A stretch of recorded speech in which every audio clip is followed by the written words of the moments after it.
प्रश्न विचारणारे येऊ द्या. आले कुठे आले मागे. अरे बाबा लाईव्ह आहे ना रे. सागर नाहीये रोल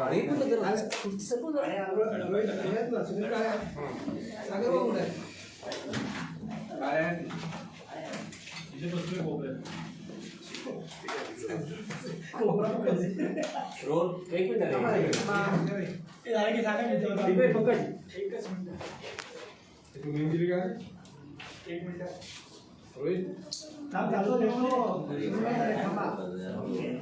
कुठं होता तो लाईव्ह गेलोय ना. कॅमेरा ऑन आहे साहेब लाईव्ह सुरू आहे. तुम्हारे सवाल क्या विचारतो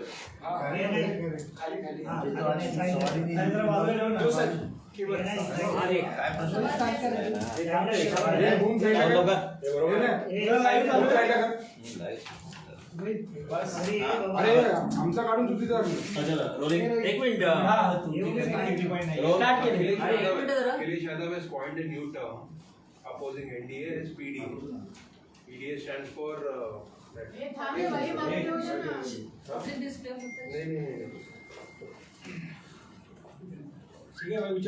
विचारा. सर, आज शिवसेनेचे 2 वर्धापन दिवस मुंबईमध्ये साजरे होणार आहे. नाना पटोले म्हणतात की सरस जे उद्धव ठाकरे आहेत त्यामुळे महाविकास आघाडीचा आमचा सगळ्यात मोठा गेम चेंजर उद्धव ठाकरे असेल असं ते मानतात. राष्ट्रवादी काँग्रेस पक्ष तसं मानतात. असं आहे की माझ्या अंदाजाने जी सहानुभूती उद्धव ठाकरेंना मिळते आणि सर्वोच्च न्यायालयाच्या निकालामध्येही उद्धव ठाकरेंबद्दल जे लिहिण्यात आले साहजिकच आहे की तो एक प्रमुख चेहरा महाविकास आघाडीचा असणारच आहे. सर, दुसरा एक मुद्दा आहे की मनीषा कायंदे ज्या आतापर्यंत ठाकरे गटाबरोबर होत्या, काल त्यांनी प्रवेश केला. आता सांगितलं जातं की अनेक शिंदे गटाकडे ठाकरे गटाचे आमदार सुद्धा जाणार आहेत. कोण कुठे जातं हे महत्त्वाचं नाही. सर्वसामान्य शिवसैनिक हा कोणाबरोबर आहे हे फार महत्त्वाचं आहे. 1991 साली 92 साली अशीच शिवसेना फुटली होती. जेव्हा फुटली तेव्हाही अशीच हालचाल होती, पण त्याच्यानंतर मात्र फुटलेल्यांपैकी एकही माणूस महाराष्ट्राच्या राजकारणाच्या पटावर दिसला नाही. आमची इच्छा असेपर्यंत महाविकास आघाडीत राहू असं वक्तव्य संजय राऊत यांनी केलंय का? संजय राऊत बोलत असतात, हेडलाईन घेत असतात. तुमची मित्र आहेत म्हणून. माझे मित्र आहेत, त्यामध्ये मित्र बोललाय कशाला रिॲक्शन द्यायचं. तर जो नवीन सर्वे आलाय त्यामध्ये देवेंद्र फडणवीसांना जास्त मुख्यमंत्री पद. अहो नवीन सर्वे आलाय, मी स्वतः करून घेतला. त्यात मला 99% लोक म्हणतात की सर्वे आता हे हसू म्हणजे हसण्याची गोष्ट, हसण्यावर नेण्यासारखी गोष्ट झाली. असे त्या दिवसासाठी 4 सर्वे होतात की सर्वे मुळात सत्य नसतातच का व्हॉट्सॲप जे आत्ता जे सर्वे चालू आहेत हे बिलकुल खेळ झालाय. खेळ एकनाथ शिंदे साहेब 26 वर, हे 23 वर, मग हे 25 वर, ते 24 वर, मी 99 वर. पण जागांच्या संदर्भात सुद्धा असं म्हटलं जातं की जागा जवळपास 80च्या आसपास जागा टिकले जाणार आहेत. जागा ज्या आहेत शिवसेना जास्त जाणार. मला काय प्रश्न कळला नाही. नाही, जागा ज्या आहेत, जागा सर्वात जास्त आता शिवसेना भाजपची युती आहे, त्यांना जास्त जागा मिळतील. महाविकास आघाडी माझ्या अंदाजाने 288 पैकी 285 जागा शिंदे फडणवीसांना. माझा सर्वे आहे. एक माझी मिळणार नाही, बाकी मला माहिती. बावनकुळेंनी एक आरोप केलाय. बावनकुळे असं म्हणतायत की महाराष्ट्रात जे राजकीय बंड झालं ते शरद पवारांनी केलं, कारण की त्यांना सुप्रिया सुळेंना मुख्यमंत्री आणि आदित्यला उपमुख्यमंत्री करायचं होतं. पण शिंदेनी दुसरा बंड करून हा डाव हाणून पाडला असं बावनकुळे म्हणतात. बावनकुळेंना बंड होणार हे सुद्धा माहित नाही.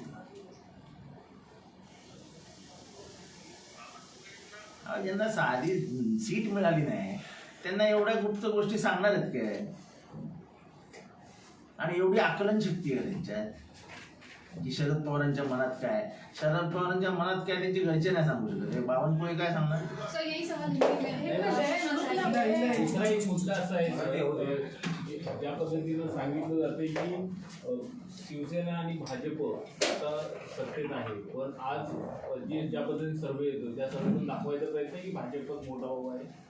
आणि सर्वेतनं खालच्या कार्यकर्त्यांना ज्यांना माहिती आहे की लोक आपल्याबरोबर नाही आहेत, आपल्याला रिस्पॉन्स मिळत नाही आहे.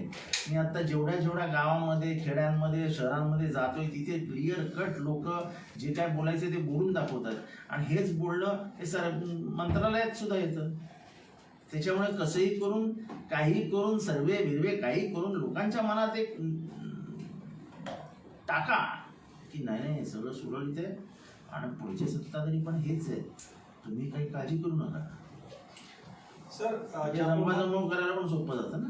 सर, ज्याप्रमाणे उद्धव ठाकरे यांच्या गटाला गळती लागत आहे, ती गळती थांबेना. अशा घडीमध्ये राष्ट्रवादी काँग्रेस पक्ष आणि काँग्रेस पक्ष यांची बार्गेनिंग पॉवर वाढताना पाहायला मिळेल असं इंदिरा गांधी 77चा इतिहास बघितला तर 77 ते 80 मध्ये इंदिरा गांधींना जवळजवळ सगळे सोडून गेले होते. पण त्या काळामध्ये गुलाम नबी आझाद काश्मीरचा माणूस वाशिमहून निवडून आणला होता. हे असे आमदार आणि हे सोडून गेल्याने काही होत नसतं. शेवटी जनता ठरवते काय करायचंय, आमदारांच्या हातात काही नसतं. पण एवढे पदाधिकारी सोडून जातात, एवढे आमदार सोडून जातात, तर पक्षप्रमुखांनी याचं मंथन करायला नको असं वाटतं. म्हणतात बरं आहे, पक्षातले जुने नवीन पोरांना संधी मिळते, काय माहिती. सर, नवीन पिक्चर आलाय आदी पुरुष आणि त्याच्यामुळे वाद निर्माण झाला आहे. ज्या पद्धतीनं वेगवेगळे डायलॉग आहेत त्याच्या सन्मानाच्या संदर्भामध्ये किंवा त्यांची भूमिका ज्या पद्धतीने दाखवण्यात आली. मेरी भी चलेगी, तेरी भी जलेगी, जलेगी तो मेरे पाप की जलेगी. आता काय हिंदुत्ववाद्यांना तो जर राम भक्तांना तो मान्य असेल तर ठीक आहे. माझ्यासारखा राम भक्त प्रचंड दुखावलाय. जय सियाराम म्हणणारे आम्ही माणसं आहोत, रामाला हृदयामध्ये ठेवणारी माणसं आहोत. त्या रामाला तुम्ही फार म्हणजे रस्त्यावरचा टपोरी गँगस्टर बनवून टाकलाय. ते काहीतरी असं जॅकेट बिकेट घालून असा राम म्हणजे. आणि तो मुंतशीर कोण, तो मुंतशीर काय त्याचं नाव, मनोज लेखक संवाद मुंतशीर हा स्वतःला हिंदुत्ववादी समजतो. एखाद्या हिंदुत्ववाद्याकडनं इतके घाणेरडे डायलॉग की ज्याचं काय पुढे आगे पिछा काय नाही. म्हणजे त्यांनी ज्या कलाकृती पण निर्माण केल्या आहेत, त्यांचे चेहरे इतके विकृत दाखवलेत. स्वतः रामाचा चेहरा इतका सोजवळ प्रेमळ दाखवलाय. ज्या चित्रकारांनी पहिल्यांदा रामाचं चित्र काढलं, पंडित रवी शर्मा, रविशंकर शर्मांनी, ते इतकं प्रेमळ, त्यांच्या डोळ्यात प्रेम दिसतं, त्यांची काया अशी निळी, म्हणजे एकदम प्रेमात पडावं असं राम दाखवतात. आणि तितक्याच प्रेमात असलेला हनुमान दाखवतात, त्यांच्या पायाशी पडून असं नमस्कार करणारा. मला हे संबंध नाही याच्यात, हे काय दाखवलंय तो, हे काय म्हणजे काय, कसला काय काय कुठलं भारतात हिंदू संस्कृतीमध्ये असं काय करतात. मला छाती बडवताना तेवढंच की घरात दुःखात प्रसंग आला, अजूनही गावाकडे आमची म्हणजे कोण वारलं की छाती बडवतात. आता काय माहिती काय दाखवत होते त्यांचं त्यांना. सर, उद्या राष्ट्रवादीकडनं गद्दार दिन साजरा करण्यात येणार आहे, याबाबत सांगू शकता? राष्ट्रवादीकडनं नाही, घराघरात चालणार. हा एकच असा प्रसंग आहे महाराष्ट्रातला जो लोकांच्या घराघरात गेलाय. 50 म्हटलं की पुढे बोलायलाच नको. खोके म्हटलातच, छोट्यातला छोटा तिसरीतला पोरगाही म्हणतो 50 खोके. त्यामुळे 50 खोके. उद्याचा दिवस हा 50 खोक्यांचा दिवस आहे. उद्याचा दिवस हा पलायन दिवस आहे. उद्याचा दिवस हा गद्दार दिवस आहे. वेगवेगळ्या याच्याने साजरा केला जाणारच आहे. पण सर्वात महत्वाचं म्हणजे महाराष्ट्रातल्या घराघरात साजरा केला जाणार. त्याचं उद्याचं कार्यक्रमाचे एकंदरीत काय नियोजन आहे, तुम्ही कसं साजरं करता? सगळंच तुम्हाला सांगितलं तर मग आमच्या कार्यक्रमाची मजा काय आहे? सर, हिंदी में जानना चाहते हैं जिस तरीके से आदि पुरुष हिंदी में जानना चाहेंगे, जिस तरीके से बावनकुळे ने दावा किया है बावनकुळे जी ने कि उद्धव ठाकरे और पवार साहब के बीच में डील हुई थी, जहां सीएम सुप्रिया सुले होंगी और डिप्टी सीएम आदित्य जी होंगे, इसी कारण से शिवसेना में फूट पड़ी और बगावत हुई, इसे किस तरह से देखते हैं आप? देखो, मुख्यमंत्री एकनाथ शिंदे, इनको पहले दिन से मुख्यमंत्री बनना था, ये शायद बावनकुळे को मालूम नहीं है। मैं इकलौता साक्षीदार हूं कि उनमें उनके मन में क्या था। वो इनकार भी नहीं कर सकेंगे मैंने जितेंद्र से क्या कहा था। तो जो पहले दिन से ये सरकार बनते बनते बनी भी नहीं थी, तभी से वो दिल में लेके बैठा था कि मुझे मुख्यमंत्री बनना है, ये बावनकुळे को मालूम भी नहीं। अपने हवा में हवाई छोड़ देने का कि पवार साहब उसको मुख्यमंत्री और उसको उप मुख्यमंत्री, ऐसा कुछ भी नहीं था। चुनाव भी नहीं थी वो। तो ये हवाई बातें, हवाई की बातें करते रहते बावनकुळे जी, मजा आता है। आज जिस तरीके से शिवसेना का स्थापना दिवस है, लेकिन 2 सेलिब्रेशन हो रहे हैं, 2 जगहों पे आयोजन किए गए हैं, इसे किस तरह से देखते हैं कि क्या अब कार्यकर्ता जो है 2 जगहों पे जाएंगे, उसका सेलिब्रेशन अलग अलग होगा? देखो, ऐसा है, जहाँ तक मेरी पढ़ाई है, जहाँ तक मैं ग्रामीण विभाग, शहरी विभाग में घूम रहा हूँ, जो आम शिवसैनिक है, जो सालों से बाला साहब ठाकरे से संबंध रखते हुए, उसको अपना बाप मानते हुए, शिवसेना को अपना घर समझता है, वो आज भी शिवसेना के साथ है, उद्धव ठाकरे के साथ है। सर, संजय राउत जी का जिस तरह से बयान आया है, उन्होंने कहा है कि जब तक हमको अलायंस में रहने का है तब तक रहेंगे। ये तो ऐसा है कि हमारे भी यही सोच है, जब तक हमको चाहिए हम रहेंगे, नहीं बाद में नहीं रहेंगे, उसमें क्या है। हर एक की चाहत की ये है, हमको नहीं पसंद आया तो हम बाहर जाएंगे। और कुछ दिनों पहले प्रकाश अंबेडकर की और उद्धव ठाकरे जी की पीसी हुई थी, उन्होंने कहा हम अलायंस में हैं, लेकिन आज सुबह संजय राउत जी ने कहा कि हम अलायंस में नहीं, उसके ऊपर किस तरह से देखते हैं? मैंने उनके पीसी देखी नहीं, कुछ संदर्भ में वो बोले मुझे मालूम नहीं, मैं उसके ऊपर बात नहीं। आज सुबह उन्होंने कहा था कि अरे आज सुबह कहा था वो आपने सुना, मैंने तो नहीं सुना ना। तो मेरे कान जब तक सुनते नहीं तो कैसे बयान दूं? सर, फिल्म आदिपुरुष का ये जो मुद्दा है काफी दूर पकड़ते नजर आ रहा है। अब डायलॉग्स बदलने की बात कही जा रही है, जो 5 लाइनें जिसमें सभी के देखो, ऐसे जो बोल सी गई वो हद से नहीं आती, भूल से गई। जलेगी मेरे बाप की, जलेगी, अरे क्या है, जलेगी मेरे बाप की, या कोई हनुमान के मुंह से, पवन पुत्र हनुमान, उसके मुंह से जलेगी मेरे बाप की। ये डायलॉग उनसे क्या क्या लिया था, क्या कोई फिर डायलॉग नहीं आए थे ना, ऐसा मुझे लग रहा है, ऐसा ही हुआ है। देश के कई सारे सिनेमा घरों में हिंदू संगठन के कार्यकर्ता जा रहे हैं, फिल्म को रोक रहे हैं, लोगों को देखने नहीं दे रहे हैं, इसे किस तरह से देखते हैं? ऐसा है कि मुझे लगता है पहली बार मैं उनके समर्थन में हूँ कि राम जो हमारे हृदय में है, जय सिया राम जिसको हम बोलते हैं, मर्यादा पुरुषोत्तम करके हम जिसको देखते हैं, जिस हनुमान की स्वामी निष्ठा पे आज भी हमको गर्व है, उसका इतना विकृतीकरण करना, ये मुंतशिर को किसने सुपारी दी थी क्या?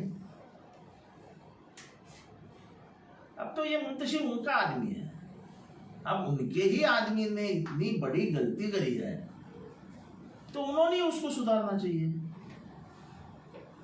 तो बीजेपी के कार्यकर्ता जो कर रहे हैं, अगर मैं जिसको भगवान मानता हूँ, मेरे दिल में जिसको आदर से रखता हूँ, सुबह जिसकी पूजा करता हूँ, उसके बारे में ऐसा कुछ आएगा तो मेरा भी दिमाग भड़क जाएगा। अगर बीजेपी ने कुछ करना चाहिए, वो बीजेपी का आदमी है, तो क्या ये डायलॉग बीजेपी को मंजूर है? क्यों ये दुनिया में जाने वाला डायलॉग है, जलेगी भी मेरे बाप की। वो बाप कौन है? मुझे लगता है कि जिस तरह से इतिहास का विकृतीकरण किया गया है, इसका जवाब तो बीजेपी को देना पड़ेगा, बीजेपी का आदमी है। सर मेरा एक क्वेश्चन है, आपने जिस तरीके से कहा कि हम जब तक अलायंस में रहना चाहे जब तक रहेंगे, तो भविष्य में क्या आपके जो राष्ट्रवादी कांग्रेस पार्टी है उसके चांसेस है कि बीजेपी के साथ अलायंस कर सके? हम विधानसभा का चुनाव महाराष्ट्र विकास आघाड़ी करके लड़ेंगे। ये हमारे नेता शरद पवार जी 10 बार बोल चुके हैं। मैं तो हर दिन जप ही करते रहता हूँ। अभी इसके बाद भी आपके समझ में नहीं आता होगा तो मैं क्या कर सकता हूँ। विधान परिषद विरोधी पक्षनेत्याच्या पदावरती राष्ट्रवादी दावा सांगणार आहे असं काही बातम्या येत होतं, त्यामध्ये काय तथ्य आहे? एवढ्या वरच्या गोष्टी मी बोलत नाही, मी आपला छोटा कार्यकर्ता आहे, खालच्या लेवलच्या गोष्टी बोलतो। सर अखिलेश यादव का एक बयान आया है जिसमें उन्होंने कहा है कि इस बार एनडीए को हराने के लिए पीडीए खड़ा होगा। पिछड़े, दलित और अल्पसंख्यक जो इस समय सबसे पीड़ित है वो ही सबक सिखाएंगे। देखो ऐसा है, ये बात बिल्कुल सही है कि इस देश का पिछड़ा, अति पिछड़ा और इस देश का अल्पसंख्यक ये सबसे ज़्यादा पीड़ित है। उनकी ज़मीन दी जा रही है, उनकी हत्याएं हो रही है। एक वर्ग एक ऐसे स्थिति में आज आ गया है कि ये तीनों को ख़त्म कर डालेंगे और हम हमारी राजनीति चलाएंगे। डॉक्टर बाबा साहब अम्बेडकर ने संविधान के माध्यम से शूद्र और अति शूद्र को, पिछड़े और अति पिछड़े को संभालने का काम किया है, उनको तोड़ने का काम अब किया जाए। जो हमारे मित्र अखिलेश यादव जी ने जो कहा है, मैं उसका पूरेपूर समर्थन करता हूँ कि ये लड़ाई अब बहुजनों के बीच में है। जिस तरीके से महाराष्ट्र में 4 हत्याएं हुई दलितों की, ये अस्वस्थ करने वाली बात है। जिस तरीके से मणिपुर में हत्याएं हो रही है, उसके ऊपर आप लोग भी कम बात करते हो। जेनोसाइड हो रहा है वहां पे, हालात और खराब होते जाएंगे मणिपुर में। अगर हम उसको काबू में नहीं ला सकते तो हम सरकार में रहने के लायक नहीं है। और अगर यह आग फैलती गई तो पूरा ईशान्य भारत अशांत हो जाएगा और हम उसको संभाल नहीं पाएंगे। तो भाई जिस तरीके से मनीषा कांडे कहे तमाम नेता एक तरीके से उद्धव जी का साथ छोड़ते हुए नजर आ रहे हैं, उसमें आप इस घटनाक्रम को कैसे देखते हैं?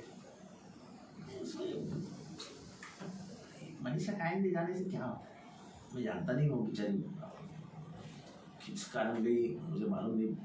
बहुत सारी बातें कानों पे आती है, लेकिन नहीं तो नहीं है, उसमें क्या है, वो उसकी पार्टी की है, उनकी पार्टी को मालूम है रिप्लेसमेंट क्या करना है। मेरे लिए कुछ ज़्यादा बात करने जैसा इसमें है। Thank you. किती वाजले? सर